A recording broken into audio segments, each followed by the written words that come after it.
చెమటలేం చిందించాలా, శ్రమపడేం పండించాలా, పెదవిపై చిగురించేలా చిరునవ్వులు. కండలను కరిగించాలా, కొండలను కదిలించాలా, చచ్చి చెడి సాధించాలా సుఖశాంతులు.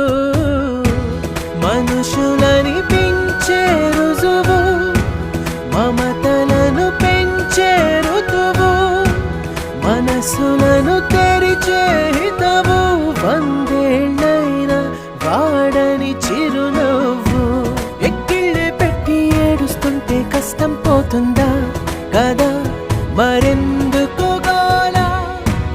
అయ్యయ్యో పాపం అంటే ఏదో లాభం వస్తుందా, వృధా ప్రయాసపడ